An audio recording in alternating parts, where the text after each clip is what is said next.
In this video guys, mag-change oil na naman tayo. So gamit na naman natin ay ibang brand na naman ang gagamitin natin. So this time gamit tayo ng Motul H-Tech 7000 40 10W40. So ayan, nag-unbox tayo ng tatlong bote, 3 bottles kasi 1.4 yung Raider 150 Fi. So dalawang gamit natin yan. So nakita nyo, may mga previous pang kasama galing kay Ace Precision. So shoutout kay Ace Precision and thank you sa legit na Motul engine oil. So yan, wala tayong center stand, so naka side stand lang tayo kasi nagpintura tayo ng center stand. So disclaimer lang guys, hindi ko pinopromote tong Motul 7000 H-Tech na to, 100% synthetic.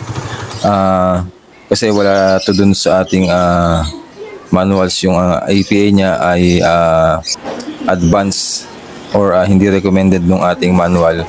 So kung gagamit kayo nito, use at your own risk ang mangyayari dito. So tatry lang din natin since nabili na natin to bago natin nabasa yung manuals.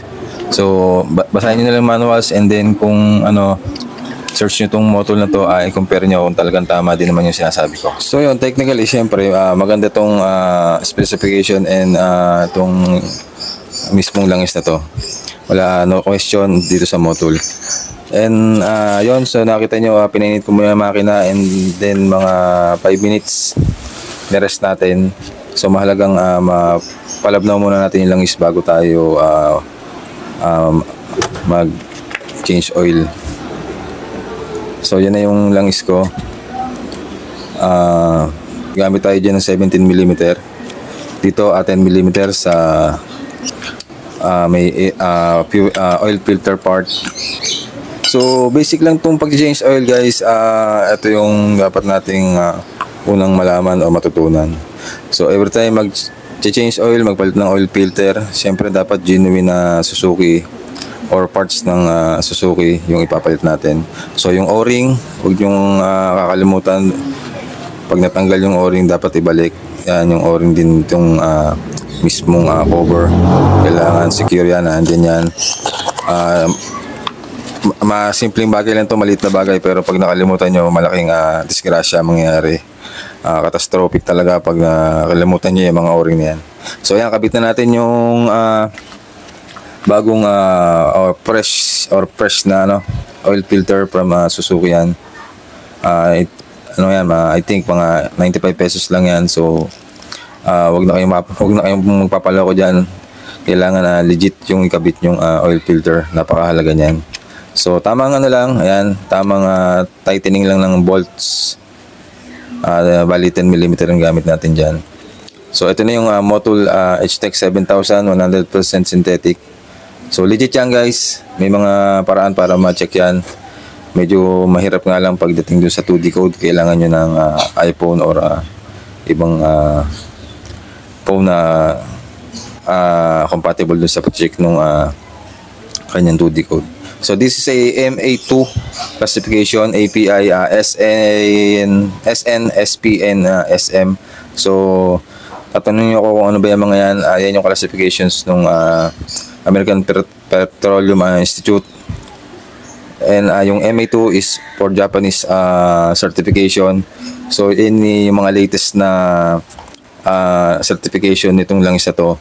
So kung medyo mababa yung or outdated or obsolete yung mga certification ng motor nyo doon sa manual, so pwede kayong magdalawang isip and hanap kayo ng ibang langis kasi merong nagsasabi na kahit advanced to, hindi pa rin pwedeng gamitin doon sa mga mas mababang certification or mas lower na certification.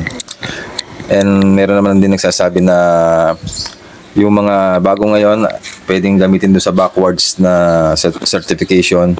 So iba-iba, nasa inyo na yan. Mag-research kayo bago nyo gamitin itong mga gantong mas advanced na langis.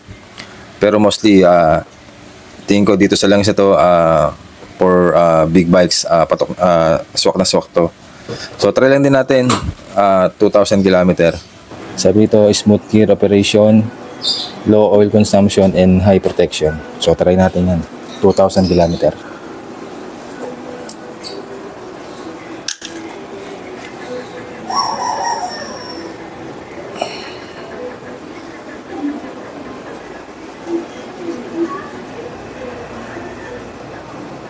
So 1.4 liters yung Raider 150 Fi pag nagpalit kayo ng oil filter.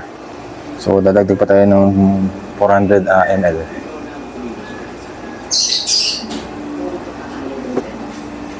And yun nga pala, doon sa mga nakagamit ito, comment down below naman kayo kung ano naging effect sa inyong engine ito, lalo na sa Raider 150 Fi. Paki-comment naman yung benefits na nakuha nyo, or kung may hindi maganda ng experience kayo dito sa ganitong mas advanced na langis. Comment na.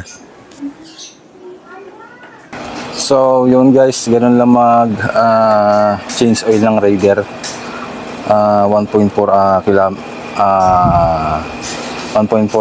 ml 1.4 liters or 1,400 ml. And pag ini-change yung oil filter, so bali try natin tong Motul 7000 H-Tech. Ito H-Tech 7000 40 10W 40. So yun, 2,000 km yung gagawin natin. So yun nating R7000 na X-Star 1.5 lang yung ginagawa nating kilometers bago mag-change oil. So dito gawin natin 2,000 at least. This ay fully synthetic engine oil. So try natin kung ano magiging kulay ng langis after 2,000 kilometers. So abangan nyo. So yun lang, salamat sa mga nanood, and follow for more. Motul.